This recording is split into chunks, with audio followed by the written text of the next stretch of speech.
Hello दोस्तों, मेरा नाम है भावेश और आज हम डिस्कस करेंगे एक इंटरेस्टिंग टॉपिक के ऊपर जिसका नाम है वायरसेस। सबसे पहले ये जान लीजिए कि वायरस एक माइक्रोस्कोपिक इन्फेक्शियस एजेंट है, यानी ये एक ऐसा एजेंट है, ये एक ऐसा माइक्रोस्कोपिक क्रिएचर है जो डिजीज कॉज कर सकता है। मैक्सिमम और मोस्ट ऑफ टाइम पे ऐसा देखा गया है कि वायरसेस को ट्रीट करना बहुत ही ज़्यादा डिफिकल्ट होता है, क्योंकि वायरस में किसी भी प्रकार का कोई अदर ऑर्गेनल्स नहीं होता। लेट्स टेक एन एग्जांपल, जब हम किसी सेल के बारे में बात करते हैं तो सेल के अंदर बहुत सारे ऑर्गेनल्स होते हैं, लाइक माइटोकॉन्ड्रिया हो गया, एंडोप्लाज्मिक रेटिकुलम हो गया, ऐसे बहुत सारे ऑर्गेनल्स की वजह से बैक्टीरियाज को किल करना बहुत आसान हो जाता है। But in case of virus उसके पास सिर्फ और सिर्फ उसका जेनेटिक मटेरियल होता है। जेनेटिक मटेरियल के अलावा उसके पास न्यूक्लियस नहीं होता और किसी भी तरीके का कोई भी मेटाबॉलिक एक्टिविटी करने में जो हेल्प कर सकता है ऑर्गेनल्स, ऐसे कोई भी ऑर्गेनल्स उसके पास प्रेजेंट नहीं होते। नाउ वायरस मिलता कहाँ पर है? वायरस को कहाँ पे, मतलब कहाँ पे इसको फाउंड किया जाता है? एक्चुअली देखा जाए तो वायरस एनिमल्स में भी पाया जाता है, वायरस प्लांट्स में भी पाया जाता है और हर उस क्रिएचर में पाया जाता है जो लिविंग है।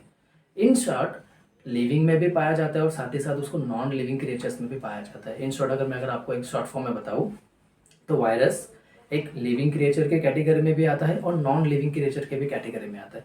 हम उसको लिविंग क्रिएचर के कैटेगरी में इसलिए बोलते हैं क्योंकि जब वो किसी होस्ट के शरीर में जब किसी होस्ट के शरीर में अपना घर बनाता है तब वहाँ पे मल्टीप्लिकेशन चालू कर देता है और अपने मल्टीपल कॉपीज बनाता है, जिसके वजह से वो इन्फेक्शन फैलाता है उस होस्ट के बॉडी में। लेकिन जब वो होस्ट के बॉडी में नहीं रहता, आउट ऑफ द बॉडी रहता है, तब वो एक नॉन लिविंग की तरह बिहेव करता है, किसी भी तरह के कोई भी इन्फेक्शन नहीं फैला पाता। ओके, इसके आगे हम लोग डिस्कस करना चाहेंगे कि एक्चुअली क्या वायरस यूजफुल है ह्यूमंस के लिए या फिर नॉन यूजफुल है ह्यूमंस के लिए। देखिए, रिसर्च ऐसा बताती है कि मैक्सिमम टाइम या फिर most of the virus are actually harmful for the humans, but there are some of the virus which are actually useful for the humans. अभी यूजफुल अगर हम बात करेंगे तो हमारे बॉडी में ऑलरेडी वायरस प्रेजेंट है, बट वो ज़्यादा फंक्शंस नहीं करते। अगर वायरस नहीं भी रहेंगे ह्यूमंस बॉडी में तभी भी ह्यूमन जो बॉडी है वो एक्चुअली परफेक्टली मेटाबॉलिकली वो एक्टिविटी के साथ परफॉर्म करेगा।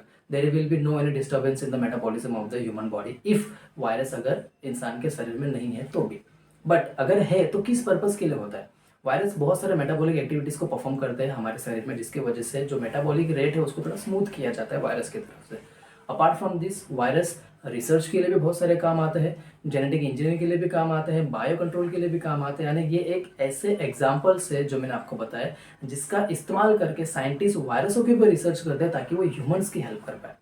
देर are so many like microphages, bacteriophage, ऐसे बहुत सारे एग्जाम्पल्स हैं वायरसेस के जो ह्यूमंस के लिए, यानी उनके ऊपर रिसर्च किया जाता है। रिसर्च करने के बाद एक कंक्लूजन, एक आउटपुट आता है और उस आउटपुट के बेसिस पे ह्यूमंस को फ़ायदा पहुंचाया जाता है।